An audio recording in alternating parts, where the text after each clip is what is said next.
Well, you have got a new city council in Kansas City, Missouri. Of course, same mayor in town. That should be a T-shirt, by the way. New council, same mayor. We now welcome on the mayor of Kansas City as he starts his second term officially this week. Quinton joining us on KCMO. Good morning, Mr. Mayor. Thanks for being here. Good morning. It is a delight to be with you. Well, let's start off some of the headlines here that have made this week around the two ordinances around guns. Of course, you've made it clear that you want to, as everybody does, curtail the violent crime in this town as part of your second-term goals. The ordinances, one related to switches and the other one related to ammunition for anyone trying to buy them underage. What I can't figure out, and what I'd love for you to hopefully explain to me and to us, is the purpose of the ordinances if these are already and would be violations of federal laws, like a minor buying ammunition. Yep. So first of all, not everything is precisely a violation of federal law right now. I think particularly the minor ammunition point, sometimes there will be different definitions of what it constitutes. We're just trying to add clarity. But really more to the point is this: it's adding more tools. As we have talked about before, often our U.S. attorney's offices, our federal prosecutors find themselves overworked. They take a lot of our cases, particularly gun cases, and we appreciate that. But we find ourselves in other situations, for example, where if ATF or others aren't bringing an investigation, let's say relating to 3D printing of gun switches like Glock switches, then how do we have certain investigatory tools to be able to seize those items, to be able to present charges expeditiously, to be able to actually get some of these off the streets? That is our primary goal. And a lot of this conversation actually started with a conversation that I had with a KCPD captain who was saying, we are seeing this more and more. We want tools to be able to build this up. And we're often, told that we may need more working up to bring a more serious case either to state prosecutors at Jackson County or Clay or Platte, And then, of course, at the U.S. Attorney's Office, they may be different priorities they're looking at. I think this allows us to do a bigger catch-all that, frankly, can get some of these items off streets, can get bullets out of the hands of minors, and can hopefully stop some of these shootouts. Because the real problem right now, Pete, is this: that we have non-fatal shootings in Kansas City right now are down by 10%. But homicides are up as of this morning, roughly, I think about 24%. We are seeing more bullets shot at every incident, more people injured, and it is an ongoing crisis, even with fewer incidents. So, I think everyone's in agreement that minors having ammunition is not something any of us want. I don't care how rabid of a gun person you are. I don't think anybody wants that. But are there examples that, whether it's talking to the prosecutor's office or anybody else in town, where you're saying of minors having ammunition and the city and the prosecutor's office can't do anything about it? I would never say that they can't do anything about it. What I would say is I've talked to officers and others who say we want to have tools, and we realize the city prosecutor's office is an additional tool that allows us to get sometimes troublesome items off the streets. This is in no way a critique of our state, federal partners. They do outstanding work and they do important work. I think what this allows us to do is something additive and very simply say, hey, you know what? You are, just like in the state of Missouri, You're not supposed to be a minor in possession of alcohol. But there are also city charges that relate to that. Drunk driving laws, You can get a DUI based on some city charges in addition to state charges. And the state prosecutors don't necessarily always bring those charges, particularly on a first offense, or in many cases a second. Speeding is just the same. There are lots of areas where you actually have city ordinance violations, and we recognize that, frankly, our Jackson County Circuit Court may be completely filled up if every speeding ticket has to be appealed to a gubernatorially appointed judge. And so this is something that I think we've seen in other areas, allows us to be more efficient. We have drug courts.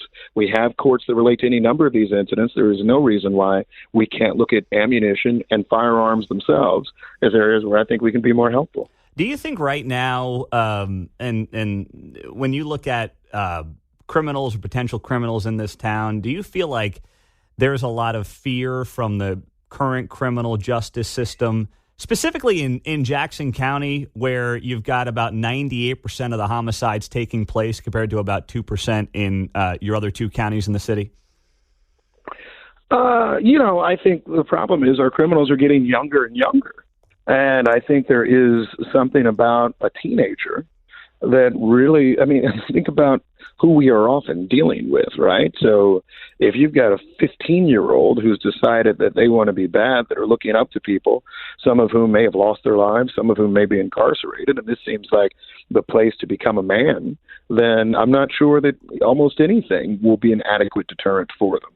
I think what we need to do is make sure that we are preventing that process from happening, that we're getting guns off the streets that they may access. And I think that's how you get it done. In more and more of our situations, we are getting people, Pete, that are, if you're a 14-year-old first-timer, I don't know if we can say that that's actually a failure of the criminal justice system that's allowed you to mature to this level of criminal. Right. And certainly there are people with rap sheets who should not be on the streets who continue to terrorize our communities. But when you're talking about teenagers getting more and more involved in things, right, typically teenagers, particularly young teenagers, aren't people who were even subject to life imprisonment for any type of offense prior thereto.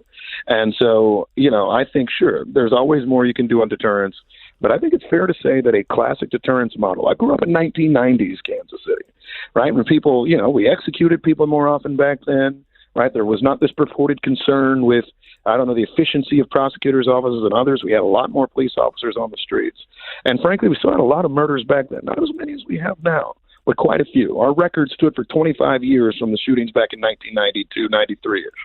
And so this is why we continue to look for tools to try to change that viewpoint. Quinton Lucas is joining us here on KCMO Talk Radio. I want to dive into a couple other things here, specifically Jackson County, the tax assessment issue. Here's what you told KCTV5, and then we'll go from there. We do not want thousands more properties being abandoned in Kansas City and in Jackson County. And so this isn't actually just a moment of crisis for now. I think the monetary crisis is a real one. But what happens if you have more people that are saying, I'm just not going to pay? How concerned are you about that happening across Kansas City if this assessment process is not properly handled by county leadership? Well, look, it's a real concern. And, and you've heard political back and forths and chats and all of that. I have to say, first of all, I have, good relationship with the county executive. We actually sat next to each other at dinner the other night. It was lovely, had a good combo. So it's not necessarily me saying anything that I don't think is just true. Which is that, look, if you are a pensioner, if you're a retiree, if you're somebody who has paid off your mortgage, frankly, right, then you don't have your mortgage monthly payment getting averaged into what you're paying your mortgage loan company. Instead, right, you're somebody who this year is going to say, wait, I'm going to pay 100% more. I'm going to pay 65% more. And there are a lot of people who cannot do that. And so we already recognize that in too many situations, folks who can't actually fund their taxes, we see these properties come on the tax rolls. They don't get paid for several years. They're auctioned on the courthouse steps. This is a reality of how the world works in America right now. And I don't necessarily think we're in a position to want to see more of it. We have too many land bank lots right now in Kansas City. We have too many concerns throughout Jackson County. You've seen actions taken in Independence and in other communities that are expressing concerns with it. And so this is where I think all of our conversations need to move from a defensive posture. Look, as you know, I have spent years, perhaps, I talk about this with the police board all the time. I don't agree with the form of government that we're in, but what the heck, it is what it is. And so I'm going to work with the police board. I'm going to work with the people I need to try to at least make sure things get done. And I think right now for all of us who find ourselves in office, including county legislative leaders, the county executive, and others, every option needs to be on the table for how we make sure that we try to keep people in their homes when that next crisis I've described, which is at the end of this calendar year, people saying, I can't pay, I won't pay. What are we going to do? I'm just glad you've seen the county executive because nobody else in the county has seen him. So that's some breaking news here this morning on KCMO. The county executive is doing well. He's met with the mayor. He sat with the mayor. Speaking of things that you and the county executive might be working on here going forward is the future of the Royals. They say they're going to have an announcement by the end of September, Mr. Mayor. Have you had any conversations with the team here in the last couple of weeks to talk about the downtown location? I have talked to the Kansas City Royals. I think the Kansas City Royals are in a position where they need to figure out what they're going to do. And that's, after a certain point, we're all professionals here. I would expect them to actually come to some decision on what they're going to do. The announcement of no decision, it is starting to feel like, I'm trying to, and look, I like a lot of people there. I like John Sherman, don't get me wrong. But, whenever people take forever to decide if they're going to run for president or something, I think Mario Cuomo was this back in 1992. I was very young, but there's this will he or won't he and all of that. That tends to get old to me. And I think in the history and in the annals of American politics, it gets old to many. And you just want people to say, are you going to run or not? Right? It's probably like Governor Clinton found the breach back in 92, ran and all of that. Cuomo was kind of on the outside of it and ended up losing his gubernatorial seat a few years later. I guess right now I'm comparing the Royals to Governor Cuomo. And my thought would be the elder. Mm-hmm. And my thought would be, hey, let's just, what are you going to do? You figure out what you're going to do. You try to figure out how to pay for it yourself as much as possible. Go to whatever government entity you want to have as a partner. And that's how this thing should work. The sort of, we're not sure. Tell us more. Can we have a beauty contest? There are these letters. There are these back and forths between officials on both sides of the river. It's unseemly. It's unseemly. It is bizarre, frankly. It's something the likes of which I have not seen. And I grew up here back when, frankly, if you were in Kansas City in the 90s, Mayor Cleaver and then Mayor Ed Eilert of Overland Park could have some good back and forths on kind of the Johnson County and Kansas City, Missouri thing. But, they were just kind of, I think, a little more professional with it. And I'd like to have that happen here. So I got no new comments on that. I guess they're going to decide in late September unless they send a letter deciding to do it later. And do you feel like you're being pitted against Clay County and North KC, or do you just feel like you don't even really know where this process is? Or do you think it's like kind of they're pitting you against each other? I think it's fair to suggest that, there's some pitting of parties against one another. Mm-hmm. I mean, whether it's your romantic life, your business life, anything like that, if anybody's ever told you, hey, Pete, I'm going to, we got a new great job for you. It's going to be either you or guy over there. Have fun. I'll let you know in a month.